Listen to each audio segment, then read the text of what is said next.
Check, check, check. Check, 1, 2.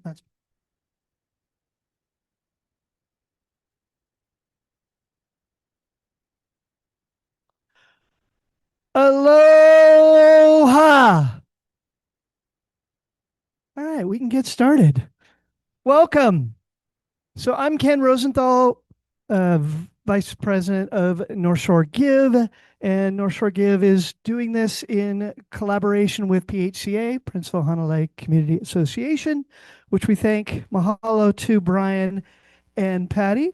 Give them a round of applause.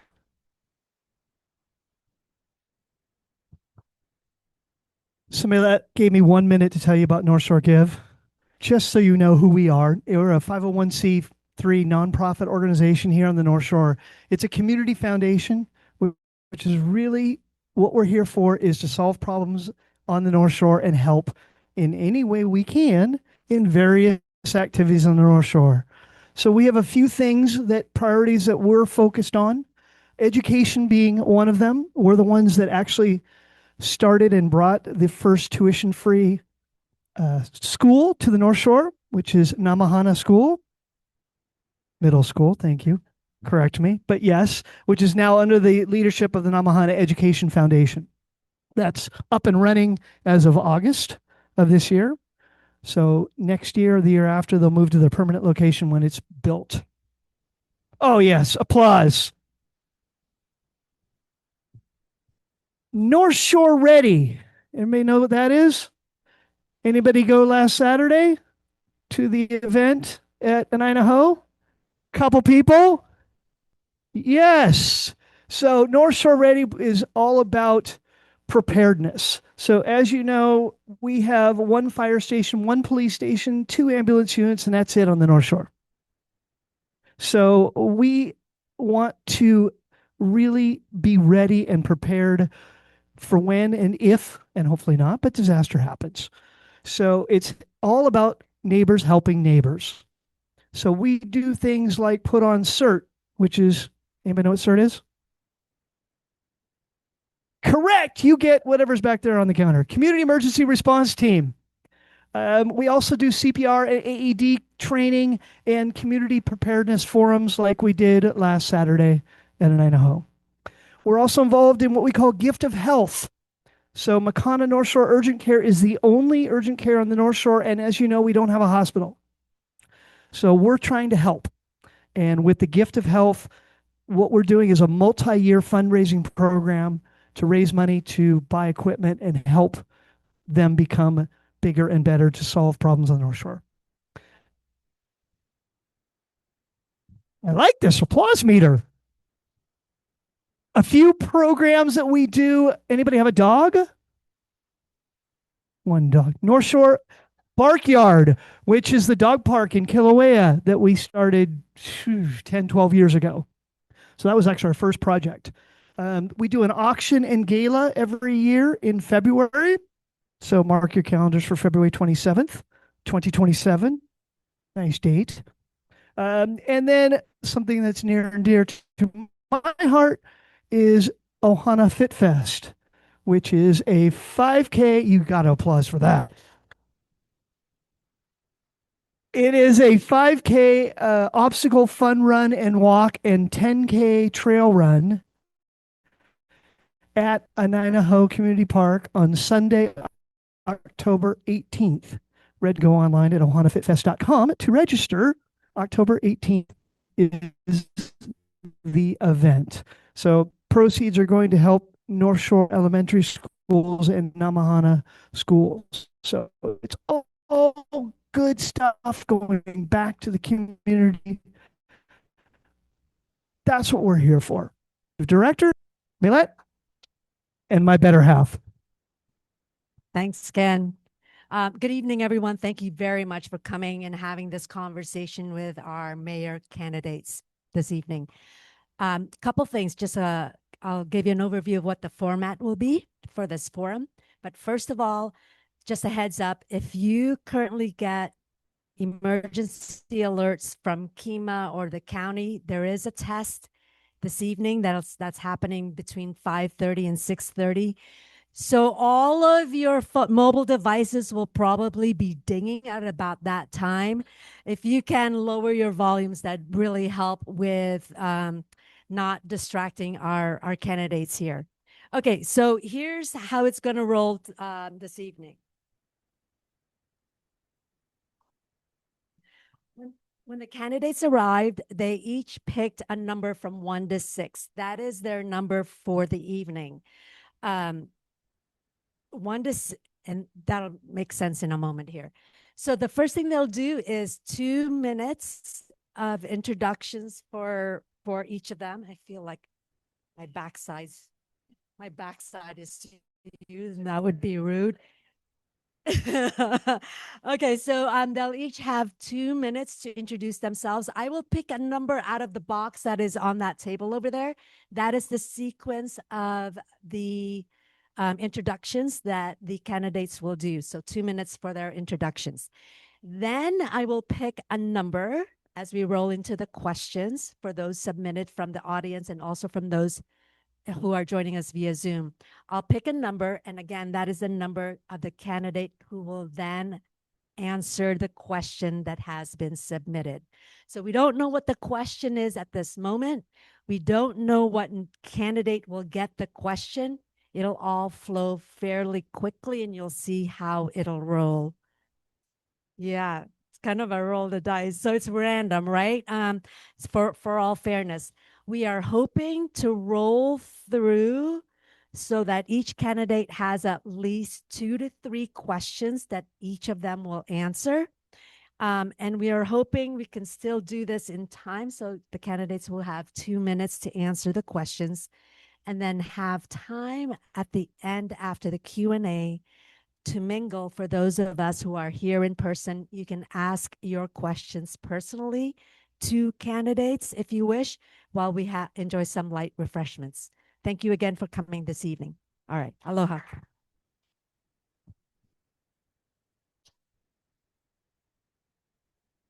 Okay. First up for the introduction is going to be Felicia Cowden.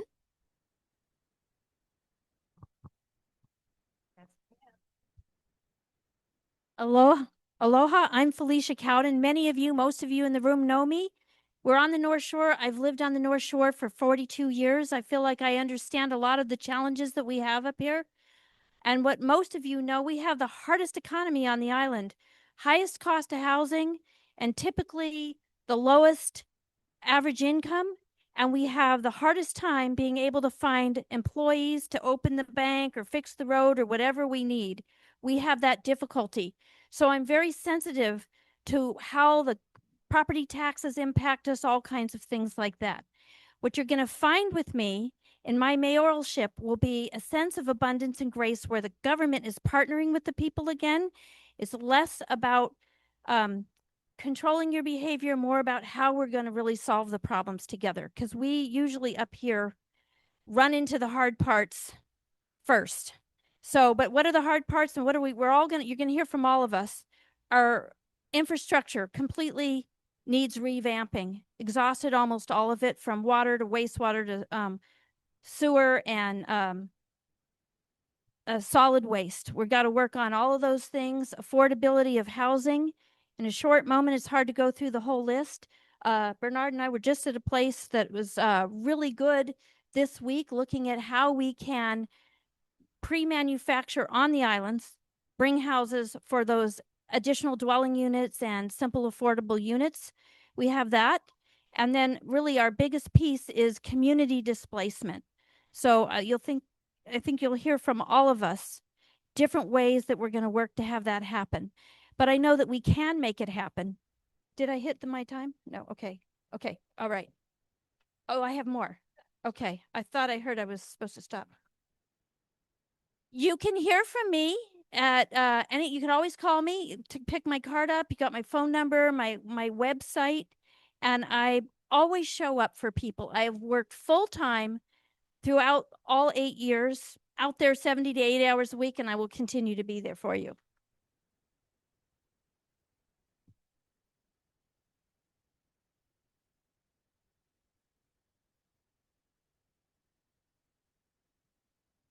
Aloha kako. Hello, everyone. My name's Michaela Widener.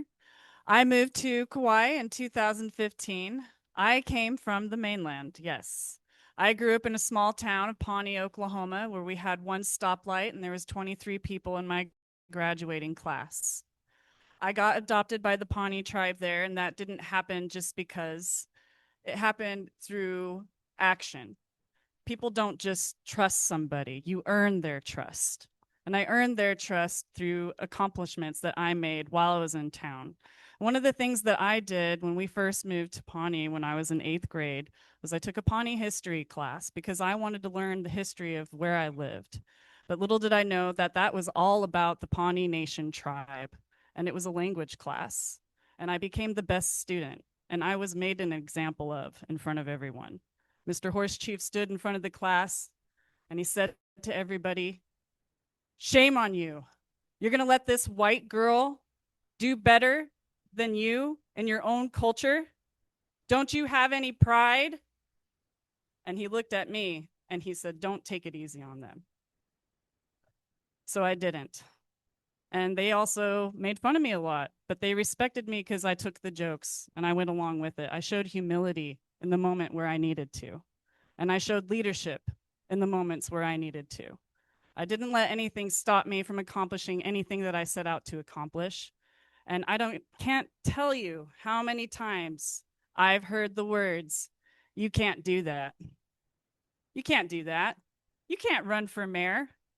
You know what I have to say to anybody that tries to put limitations on me? Watch me. I'm here today because after talking with certain council members and trying to learn about how we could get more community-oriented businesses started, I learned about landfill crisis and this crisis and that crisis. And I felt like I didn't have a candidate I wanted to vote for. So that's why I'm running. You're right. You are Dennis. Aloha. My name is Megeso-William Denis, and I'm going to be your next mayor. I stand for you, the people, and I stand with the people. I'm a non-politician. My background is business management, accounting and commerce, biotechnology manufacturing. It's also a life coach. I'm also an athletic coach. So I have a diverse background, both domestic and international. My platform is people first and Kauai first. We're tired of government controlling us at every turn. It's time for the people to take back the authority of this island. We have all the resources, the talent, and the people here to move forward. They say, "Well, you have no political background." Well, working for a Fortune 500 company as operations manager for the business systems division, we're involved in politics at every level. We're involved in regulatory compliance, mergers and acquisitions, labor dispute issues, union and non-union. We're also involved in customer relations, but most of all, we have to produce results. What I've seen in my 14 years here is we keep repeating the same mistakes.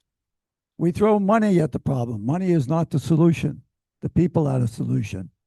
So I listen to the people. I work with the people because I built organizations from the area level to the regional level to the national level for the whole mainland. And when I came here, I really didn't expect to be in politics, but after seeing similarities to what was taking place in the mainland, I said, I have to step forward.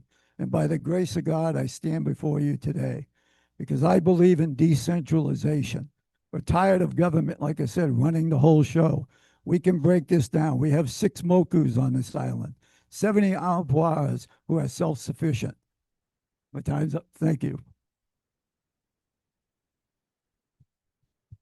Laura's next. Can stand up. I was sitting down a long time today. So this is supposed to be my intro. So I don't live here. You don't know me. I'm from Wailua. My ohana is from Ele'ele. Most of you probably don't even pass Lihui. So, you know, unless you show me the red dirt in your car, I'll have to explain that side. I am the mother of 14, grandmother of 18. We have 2 on the way. We count them as soon as they're conceived. I've worked a few decades for St. Catherine's School and St. Catherine Church. Out here at St. William is where my oldest daughter was married. We summer every year at a nini. We used to summer all summer. Then they made us only summer 2 weeks, and now they only let you summer camp for 1 week. One of the biggest challenges I see in this community is a lot of people aren't actually, and then you guys also have like a whole bunch of transient people that come and go and come and go, and there's a handful of you that are carrying the load for the community. That's what I've seen. When I go out to St. William Church, there's like 5 people that are steady Freddies and everybody else is a visitor. That is a big load that we as community carry. County of Kauaʻi could efforts better and maybe help strengthen some of the ties that you already have. You guys are doing amazing things with your Hanalei initiatives and your preparedness. It's more than what other communities have done. And it's very encouraging, but we need to do our resiliency hubs throughout the island because of the way that our roads are, because of the way that our water is with our disconnected water. There's no redundancy. If we have fire emergencies, we will call the fire department. Thank you. I know 2 minutes goes fast. Bernard's next. You don't need. I need to stand up. Okay, good evening and aloha. Bernard Carvalho, very special place for me. My ohana actually come from Kalalau Valley. My great-grandfather was Kauaʻi Pa. They were the last to come out of Kalalau Valley. So I share that with you for tonight. But more than importantly, my experience overall in sharing and my type of leadership. I spent 17 years as a civil servant within our county government in the Parks and Recreation. So I have that level of understanding. Then I became a department head for 6 years in the Office of Community Assistance and then creating the Department of Parks and Recreation. And then I had the opportunity to serve as mayor for 10 years and then now as council member for 6 years. So I bring to the table a wealth of understanding, but knowing that today is different than yesterday. I'm open to all the new discoveries, new challenges we have today, but I bring to the table a wealth of understanding and knowledge. My style of leadership is very open and collaborative. Everything that we do, we reach out into the community, bring the information back, and action, place it into action. I have good relationships at the federal, state, county levels, in all different levels. And so I really look forward. I've been approached by numerous people throughout our community if I'd be willing to serve again. Talk to the wife, right here, 41 years married and 6 grandbabies. And so I have the ohana part with me as well. So that's a solid foundation. But no, I'm really ready to serve once again with my understanding, with knowing the differences of today than yesterday, but know that I have the experience, the understanding, the background to connect everything and come back with results. And we can share that later, but I just really feel the opportunity is here to serve once again.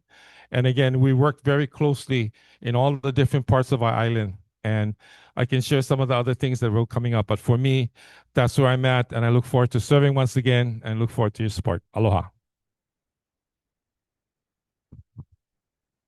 Last but not least, Mel. Thank you.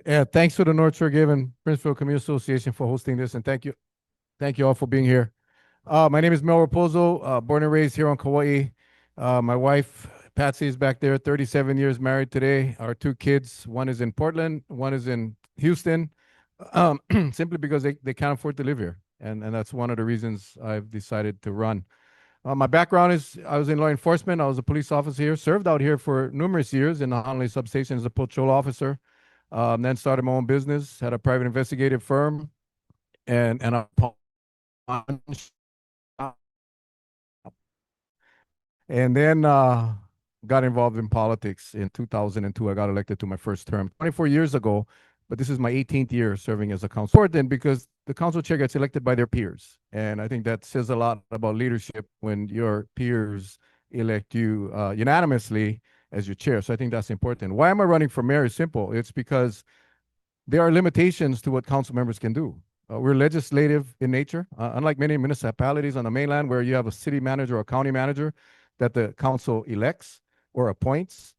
The council controls the actions and the execution of the plans and programs in the counties. Here, that's not the case. The council yes, they approve the budget and they pass laws, but they don't have the executive authority to implement programs. So for 18 years, I have been pounding the drum on our wastewater issues, our solid waste issues, our water issues. And as you know, today, we are struggling with those crises. I cannot do any more as a council member. I have hit the ceiling. And the only way we can create the change that is needed on this island for me is to become the mayor. And that is what my plan is, and I hope I can get your support. There's a lot of work to do. My style of government is really holding people accountable and being responsive to the community, which is lacking right now. And that is what I plan to restore back into this county. So thank you very much. Thank you. Question. And the answer by.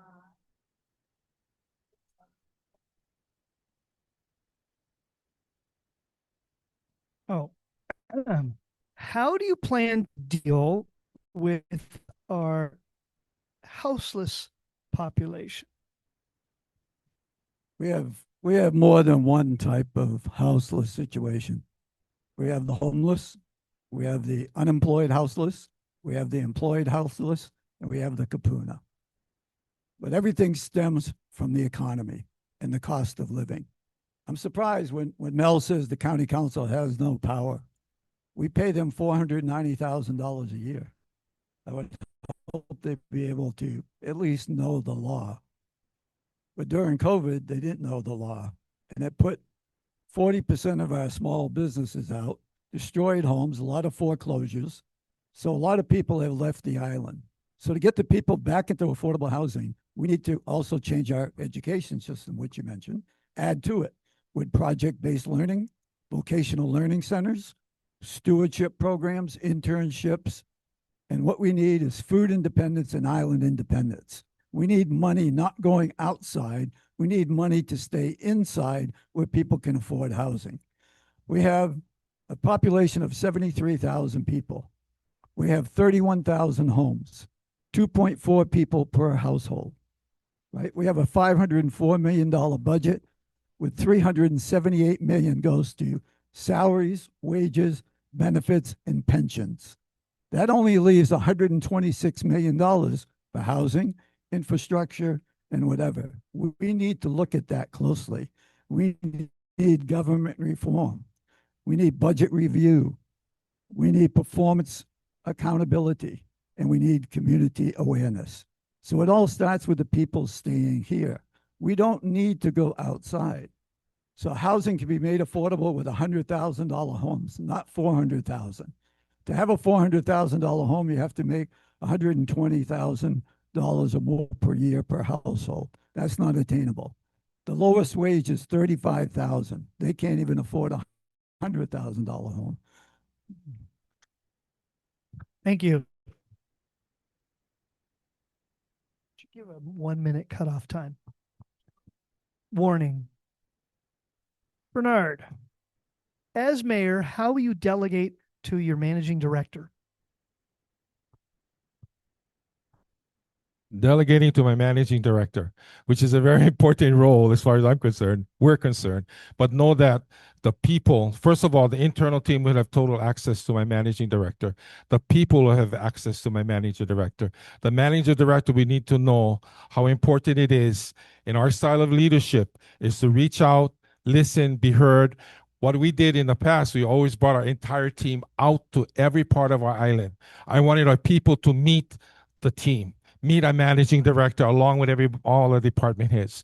Hear from the people, voice your opinions. We bring everything back internally, we separate it out, and we put action on the table, action with aloha. So I think that's an important part. You need to understand that whoever is my managing director is going to be the person that has direct contact to key leaders within the community, to addressing some of the needs collaboratively. Collaboration, cooperation, and coordination. Those are the top three for me. And making sure that they have your voices are heard. Believe me, and that's my style of leadership, to ensure that our team reaches out, listens, and brings back. I don't want to sound repetitious, but I go in because it's very important to me that you know that our leadership team will reach out and your voices will be heard as we continue to move forward and put it into action, and action with aloha. Thank you.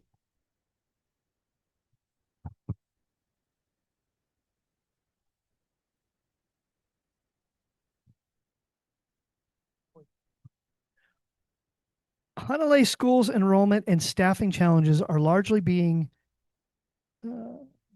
driven by the North Shore housing crisis and cost of living crisis. While long-term housing solutions are important, long-term students are being impacted right now by the difficulty of recruiting and retaining teachers, educators, and other staff.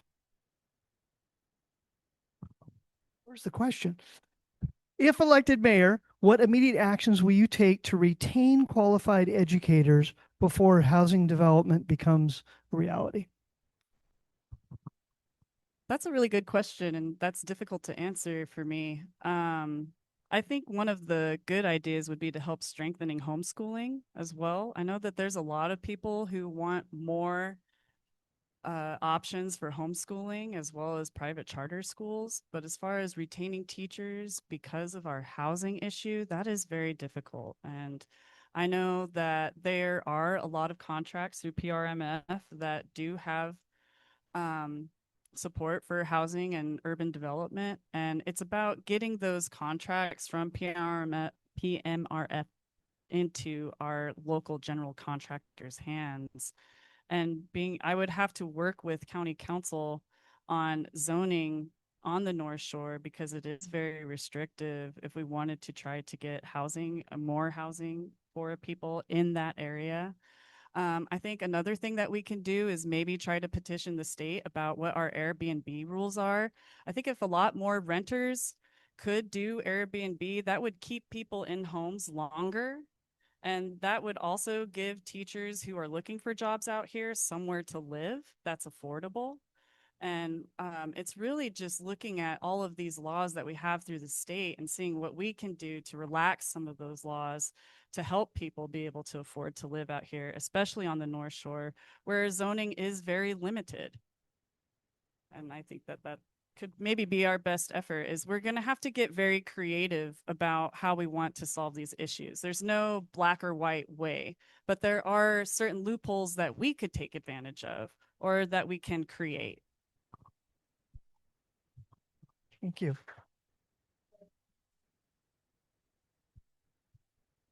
Laura, what is the role of the mayor in the executive process? What is the role of the mayor in the executive process? In the words of my I was going to say Donald Trump, I'm the boss, but no, but it's to plan, you know, what's good for Kauai. That's basically it, and to provide the leadership necessary, connect all the parts. We have a lot of disconnected parts, but we have a lot of really amazing parts. Just going around the island, we have really, really amazing parts. Nonprofits, community organizations, all working together. Churches, all working together. But our connective tissue got broken during COVID. We used to be more connected. We used to be better organized. And ideally, what I would like the county to do is do what it's supposed to do and enable and empower our communities and for us to stay out of the way. I hope you never have to call me. I hope like all the bathrooms are clean and the roads are clear and your toilets flush and your water's clean. I hope to make all those things happen. Can't make it happen without you, but ideally, I want to see us just do what we're supposed to and stay out of your way and help you and then empower you to be successful.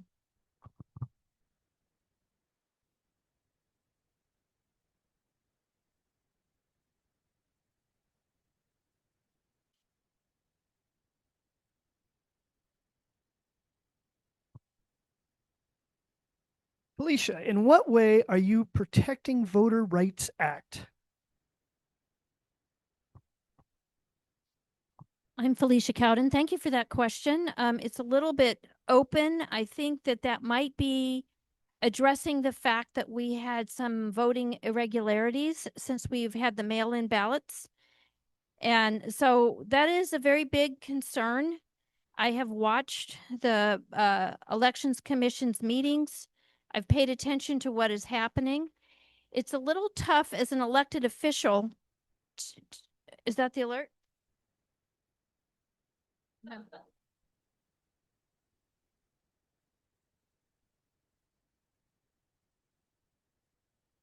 Well, I'll just start where I'm at right there. We'll wait for those things to. So I actually was pretty involved in looking at the chain of custody discussion, and it is a challenge because it's machines that count the votes. And for us as an elected official, where we are working absolutely through the county clerk and the deputy county clerk, it's hard for us to be necessarily holding them accountable when it's at the state level that the bigger challenge is. But what I guess I would say in short on that is that I am aware that we have had inconsistent patterns in how our votes are being counted when we have 10% overage. And then maybe it's a little less, but there shouldn't be, and we shouldn't be counting more votes than we receive. And that has been a problem. And it's a little bit above the pay grade of a council person. Do try and bring the issue up. And then as mayor, if I was mayor, I would be actually standing on it a lot firmer, because the county clerk and the deputy county clerk does not have control over the mayor, where in the council, they have control over what we can do and what we can't do. The chair of the council can to affect it more than a council person, but very, very aware of what's happened. And hopefully it'll get corrected at the state level. That's where the bigger problem is, but I'm watching.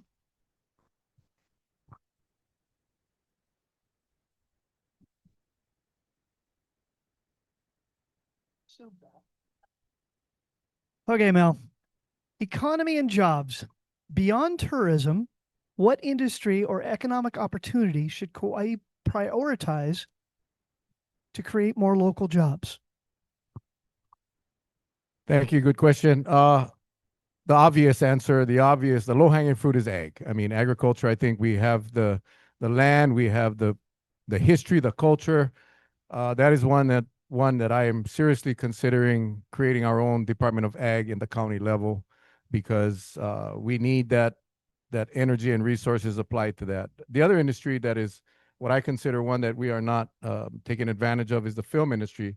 Not the film industry that you think about when I say film industry, like the Hollywood films, but the small films. We have an amazing pool of talent here, mainly at the young middle school age, that are learning these skills and are doing very well. And I've seen it with my own eyes. They've done the sporting events. They put these productions together that is incredibly professional, as well as Ho'ike, a great resource that is teaching our communities how to use the film, the cameras, how to edit. I see Kupuna in there. I go there every week, and they're so proud of their projects. And it's professional quality projects. Why aren't we the small film festival capital of the state? I believe we can be, and I think we need to really explore that. And for a couple of reasons. Number one is get our kids involved, but provide an avenue or a direction for our kids that can pursue a career that can keep them here on Kauai. Thank you.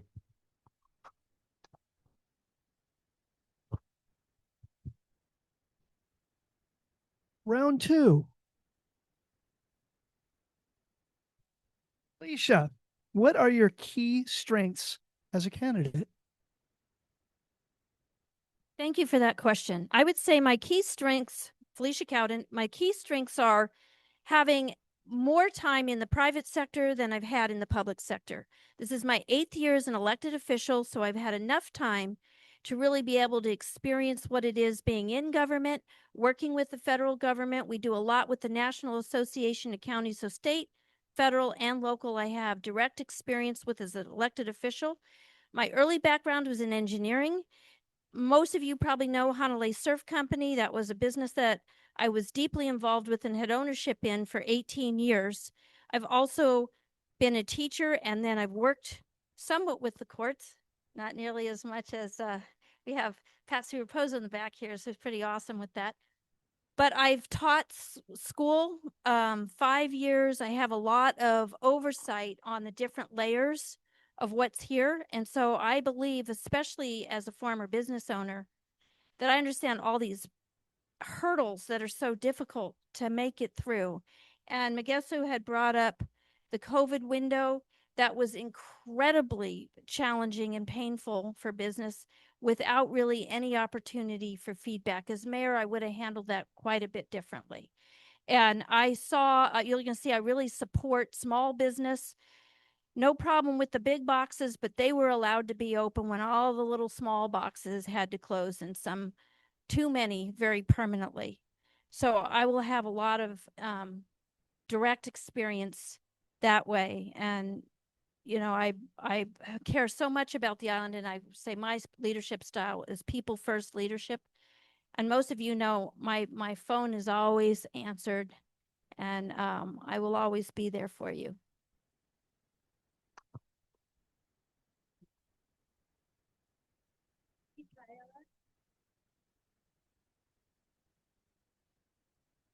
Okay. What work have you done or plan to do in terms of advocacy for suicide prevention and mental health?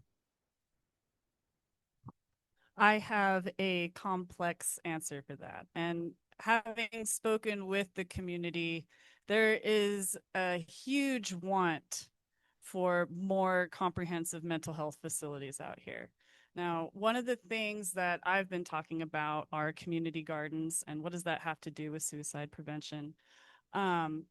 That's part of a better mental health strategy where we get people outside working with their counselors and things like that. And a lot of the people that are struggling with this are houseless people.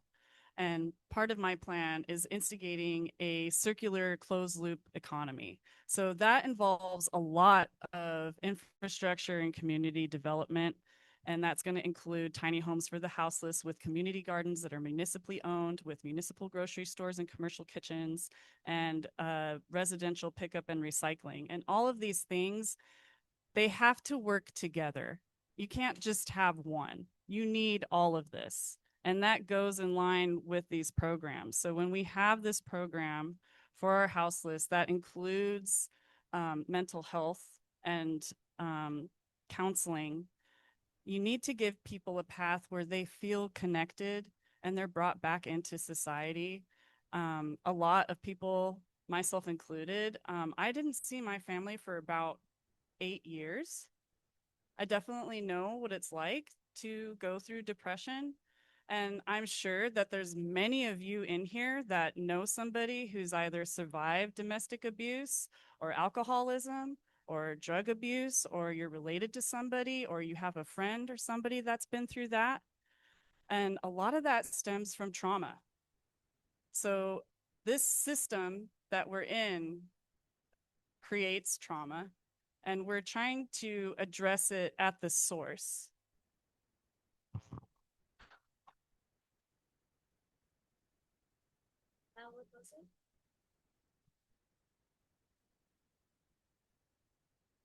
This is a tough one to read. What is that word? Okay. In regard to the Kilauea expansion project, will you support doing it right? Yeah. Oh, it's so much better. That's so much better. You know, 2 years ago, I didn't have to wear these. In regards to the Kilauea expansion project, will you support, quote, doing it right the first time with the wastewater treatment plant so it is originally built for and will survive the entire town, old and new, homes fully planned and funded before the building starts?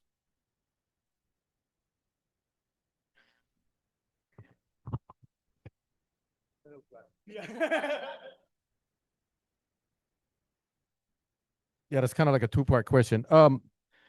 let me just say, one of the driving forces for me to run for mayor was our wastewater crisis. It really was, because it is in shambles, and we've never, in the last 20 years, never received a sewer plan for the county of Kauai, specifically Kilauea.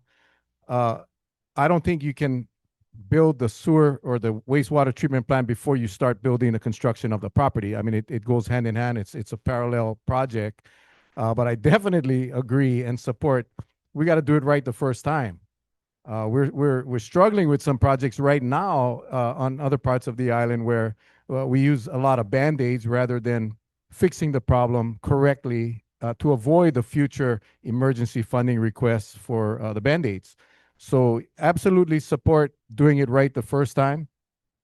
But again, logistically, putting the wastewater treatment plant up before construction might not be practical.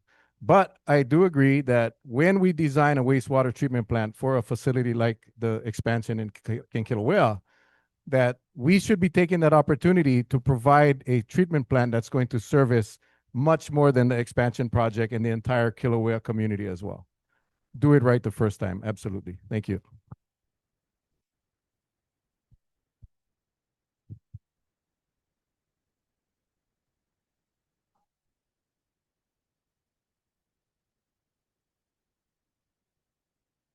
It's easier. What is your experience with natural disasters? What is the first thing you would do?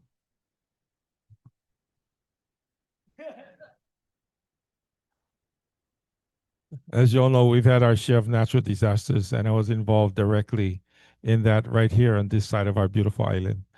And to me, natural disasters, of course, number one, assemble a solid team and get all the resources ready. This pre-disaster and post-disaster, right? So pre-disaster, we have a solid team in place. We have all the resources. We have all the connection. We have federal, state, and county connections. Everything is ready to go should there be a disaster. Now, disaster hits. What do you do after? So just sharing what happened here. We connected with the community. We connected with Nihao to bring the barge down this way when we had the major disaster right here in Hanalei. We connected, we walked every single house. I mean, as a leader, that's what I'm sharing with you. Post-disaster, pre-disaster is two things. Like I said, everything is in place, but when the disaster hits, you never know what the results are. As a leader, we got to be ready. So for me, it's really being able to react, be able to provide the resource, be able to provide a solid team, and know that the post-disaster is very important. And like I said, right down here in Hanalei, Haena, we pulled everybody together. We brought in a barge to make sure we got enough resources and supplies. We walked the pathways in all the houses just to connect with the community. And as leaders, as a team, as a mayoral team, this is what we do. And this is what I will continue to do. Disasters will hit. It's not if, it's when. It's how well we prepare and how well we react to each disaster, and knowing that we have the resources and the capability to ensure that our people are safe and in the right place, and knowing that we have the right opportunities, and I'm ready to lead there. Mahalo.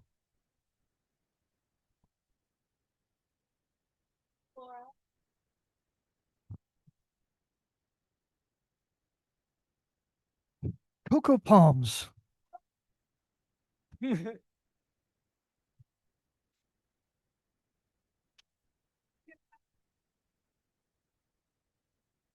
Can the continual redevelopment fiasco be stopped? I'm just reading the question. Yes and no. Test. Yes and no.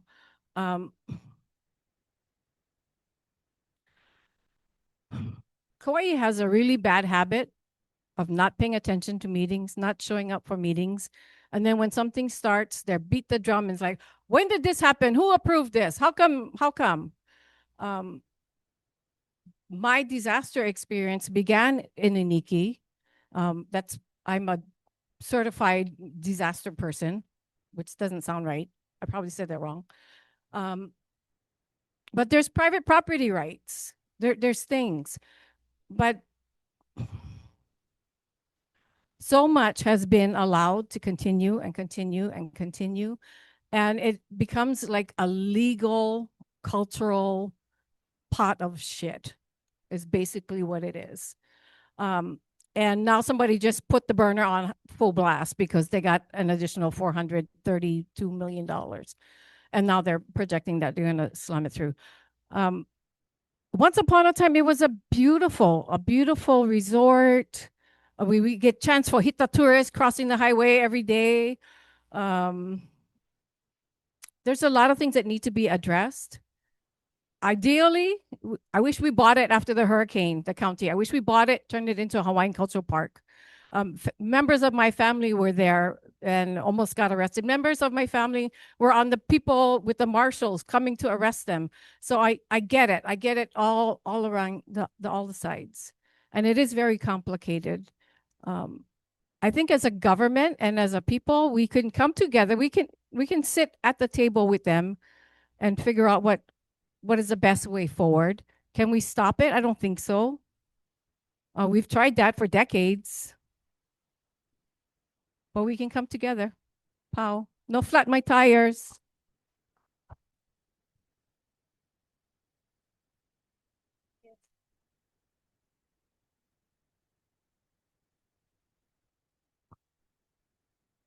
Locals keep getting priced out.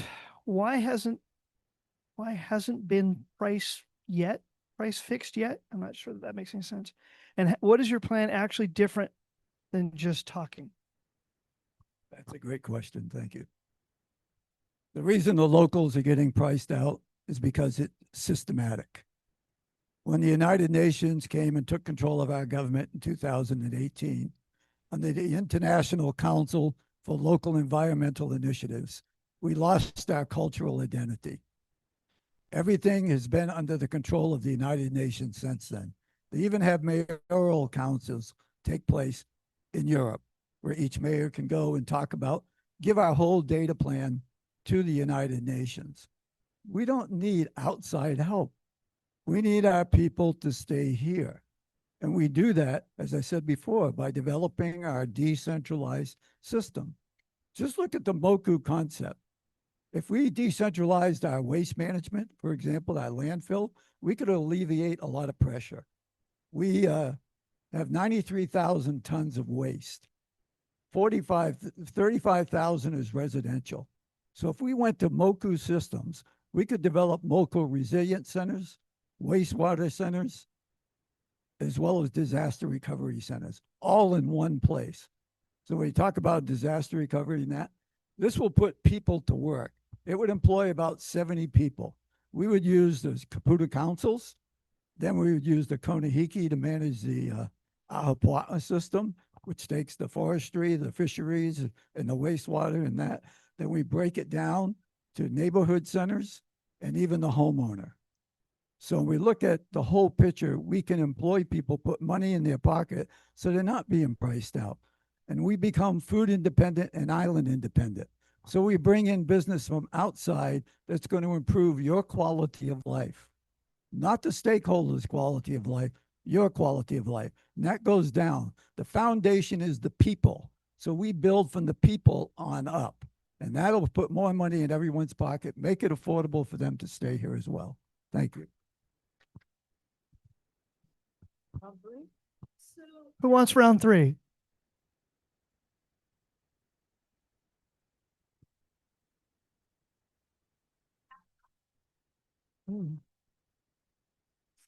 Just wait for the bonus question. The bonus question, you'll love it.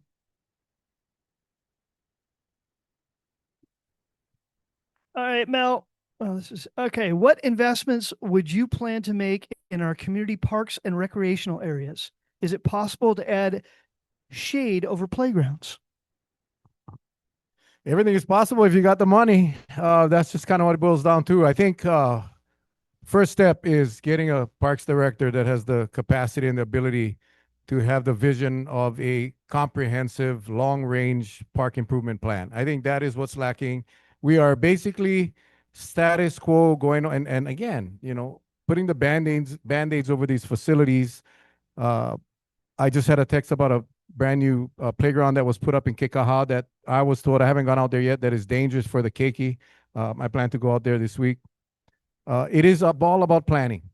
We still have restrooms I don't know, but then the women, I don't know, I've never been in a women's restroom, but on the men's side, where the commode and the urinal is in the same stall.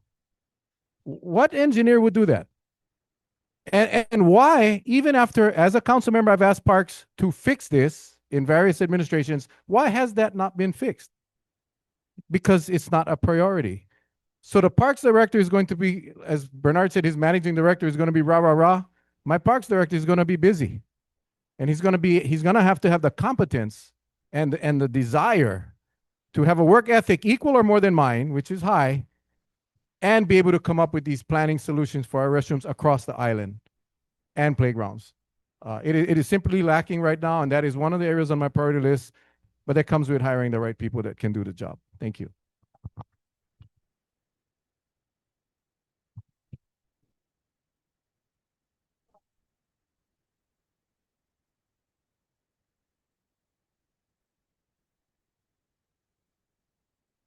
What are your top 3 conservation issues that you intend to tackle?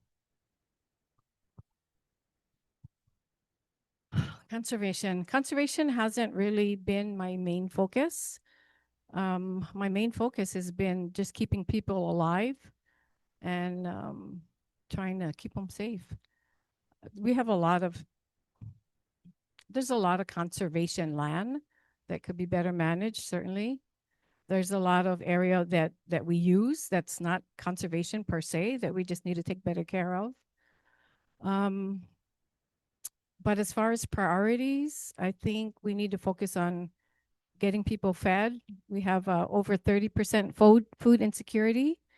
I was late coming out here because I got an emergency phone call from immigration where the woman went to the shelter and was assaulted and then left and tried to go to the DV shelter, but she wasn't domestically violated. She was just violated, so she couldn't go there. So there's a lot of pain in our community. Maybe, I don't know if you guys see it. I see it. I stand outside my office every morning and I see them wake up, and you can see what they look like with their backpacks, and they're looking for food. They're looking to the trash. Like, we need to take care of first things first. Obviously, our environment is important, but we gotta take care of us first. And our senior population on the streets is growing tremendously, and it's really terrifying and heartbreaking. Yeah. And the birds, and get rid of the cats. I know there's cat ladies in the crowd. I love you guys too, but we got to take care of that. That's a thing. Cats, birds, pigs. How many of you get wild pigs in your yard? I do. I had 20 piglets. Parrots. I have all the things. But people first.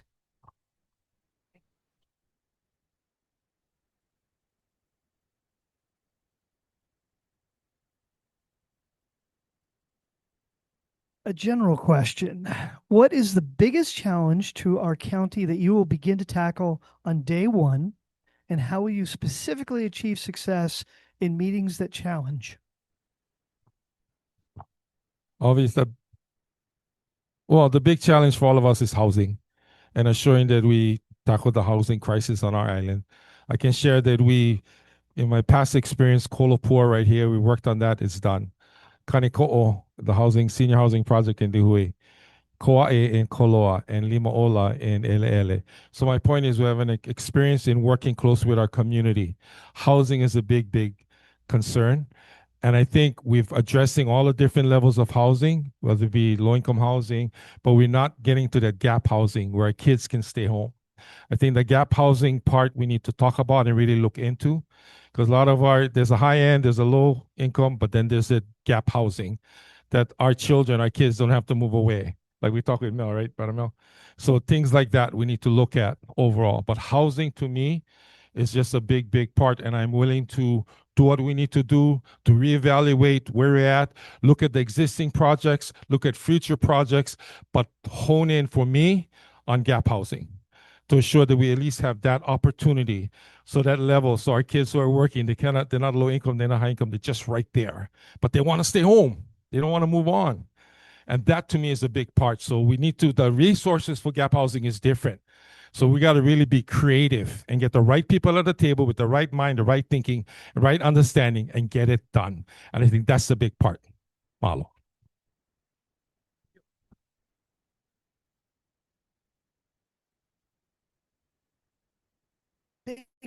righty. I like it. Environmental stewardship. What is the most important environmental issue facing Kauai, and what would you do about it? Tourism, over tourism. I think that Haena has accomplished something that is how you deal with tourists when it comes to protected and preserved areas. And I think that we could follow their example and initiate more ecotourism out here that already have hands-on and you know, like I said, it's the people that go through these issues that know best how to solve these issues because they're dealing with it every day. So this isn't something that I can tackle alone, but definitely ecotourism is on my agenda. And I actually gave testimony to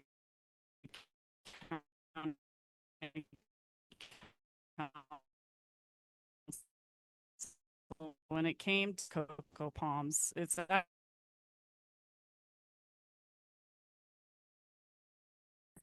you know, it's time to decolonize, not just because it's a good idea, but because people are literally for a tiny island in the middle of the Pacific to copy what capitalists are doing on the mainland. It doesn't work out here. That's why we have a landfill crisis. We can't continue to outsource and act like these models that get fast money are going to work out here. It doesn't. In the long run, it's causing a lot of pain and suffering. So I think that what they've done in Haena is the gold standard, and we need to appreciate that and copy that throughout the rest of the island. And I myself, I live in Poipu. I have 2 indigenous children. My whole job has been to teach my keikikane, my kaikamahine, how to take up space in their land. Don't make yourself small just to make somebody else more comfortable.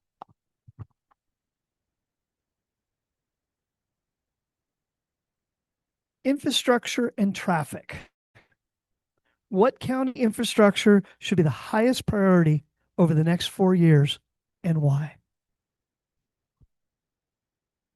Great question, and they're all related, but I would say our solid waste and our wastewater are pretty much tied for number one.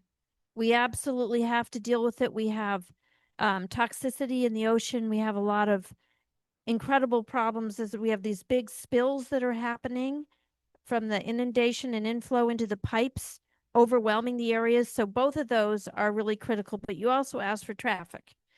And I believe what we really need to do is work on reclaiming some of the cane haul roads so that we have evacuation routes, at least to start with evacuation routes for when we're having emergencies. But we really need to have an easement on our traffic. And many of us might remember when we had the Kapaa bypass, for example, and it started off with being gated. I think we need to do that in a lot more places. So that piece of infrastructure is also very critical. Our water department, we have $1.3 billion worth of needed repairs and increase. We can't possibly pay for that with 75,000 people. But if we don't fix our water when we're deciding to build more houses, we've done 2,000 houses, either in process, finished, or under planning. Great job. But we have to have, yay. I can do it.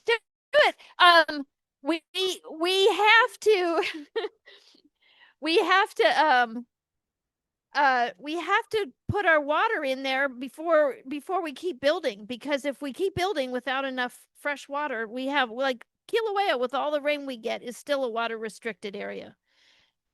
We've got that funded though. We're going to get that fixed. We're on the agenda.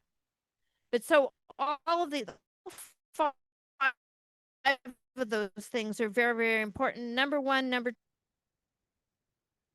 Last one.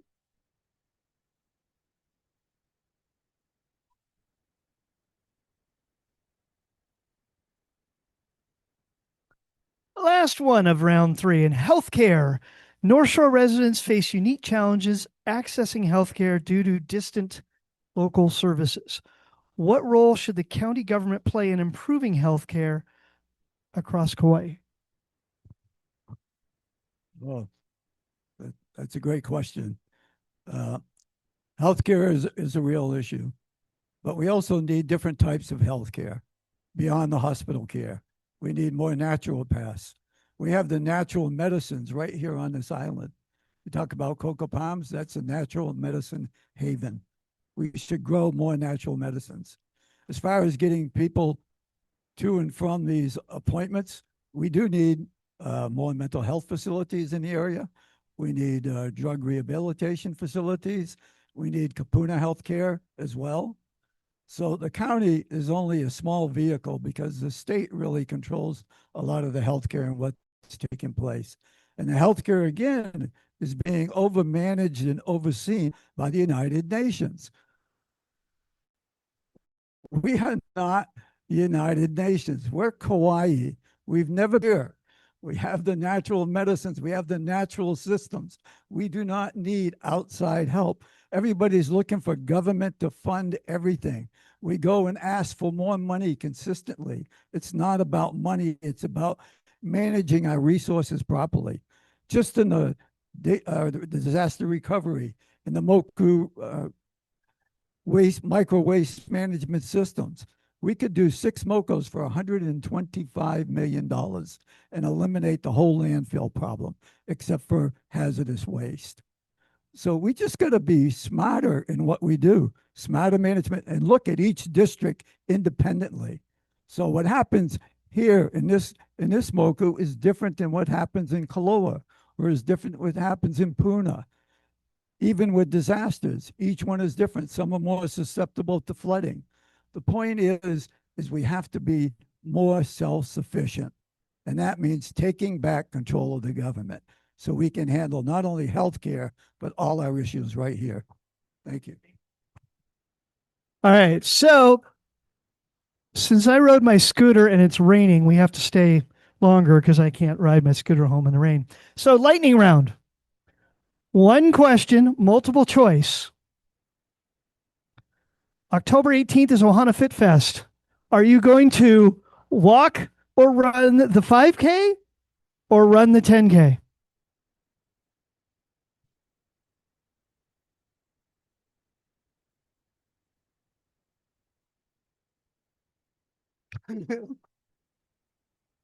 Walk fast. All right, there you have it. Melee? Everyone, thank you very much for coming. So we do have, we're going to be here for a few more minutes. If you'd like to chat and mingle and speak directly with the candidates and ask whatever questions you may want. Thank you again. So this forum is over in terms of the structured format, but please stay. Thank you.